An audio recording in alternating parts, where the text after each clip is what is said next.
Hey, welcome back to 10 Minute Mentor. I'm your host, Rich Perry, joined by my co-host, Ally Sheridan. Ally, how you doing today? I'm doing good. Excited to get started today. All right, and I know that you fielded a few questions, and what's that first question that we have today? All right. My first question is, what are some tips you have to avoid comparing your career path to others? All right, what are some tips to avoid comparing your career path to others? Okay, don't, don't, don't compare your career path to others.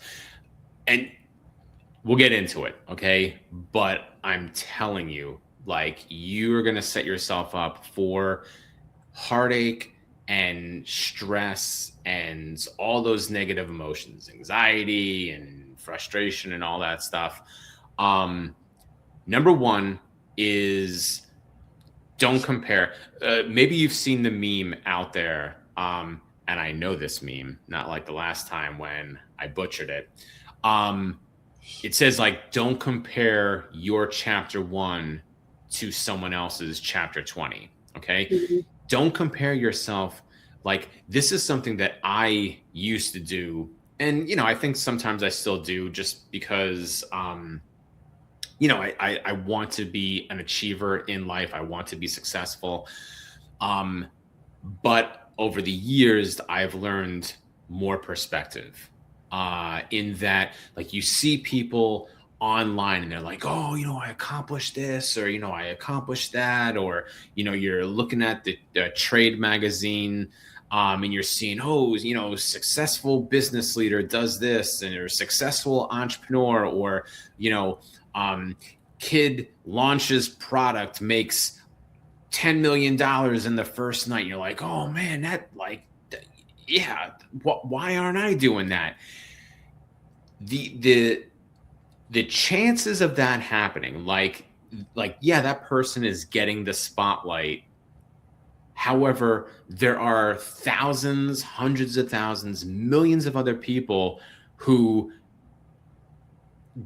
like, that person is the unicorn. Okay, it just makes for this amazing story, but we just don't hear about all those other people that tried it and didn't get the same success story, right? That same overnight success story, that same sensational uh news story or news coverage.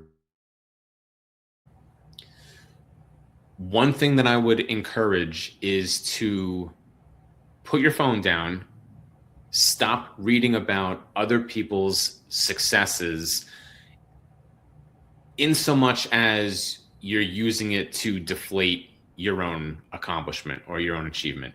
If you can look at someone and their success story and be inspired, then that's fine. But if you're just going to be doom scrolling, seeing all these other people posting about their happy lives and their successful lives and things like that, and using it to beat yourself up, then it's just not going to be helpful.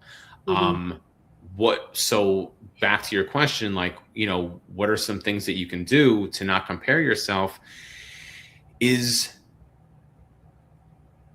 to not compare yourself, right? To be focused on what it is that you're looking to achieve, and then just be determined to get it. Now, if you say, oh, well, you want to learn how they did it, read about their story. What was the process they used to get it? What were some tools that they used along the way? What was the plan that they had? And then adapt it for yourself so that you can also do those same things, right? You're following the plan, you're following the recipe. Um, you might also want to get that perspective of really finding out that person's life story. Like, did they get it on that first attempt, or were they trying and trying and trying, right? Maybe you've seen that picture online where it's like the tip of the iceberg, right? Mhm. And you see The iceberg is above the water, and that's that little tip, that success story that we focus on. The person did this and they won this award, or they achieved this big uh, award or a milestone, or they got accumulated riches and stuff like that, right? But what we don't see is what's below the water. We don't see all their struggles. We don't see all their challenges. We don't see everything that they had to go through to get to it. But the media doesn't care about that. They don't care about all those trials and tribulations and the bumps and the bruises and the scrapes, and because it's not impressive. It's not sexy. It doesn't sell. All we focus on is that little tip, the above the water.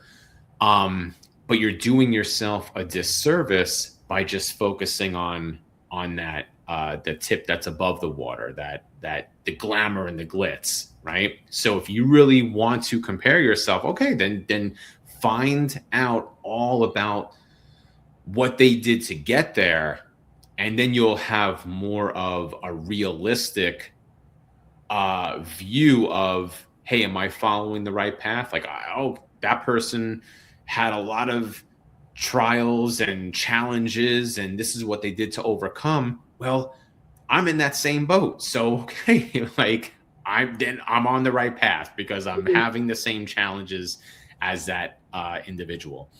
I think a lot of times, like we especially now, as like social media is so available and it's so easy to access, and people are only posting the best parts of their life. Like, it's easy for us to compare. Oh, she's so much happier than me. He's so much happier. He's more successful than me.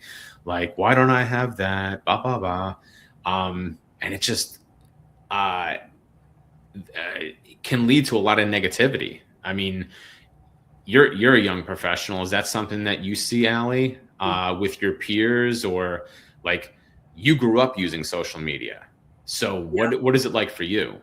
Yeah, I think social media definitely has made it just so much worse and so much easier to compare. But I have to like tell myself that they're not posting the hard times that they went through. They're literally posting what you want to see.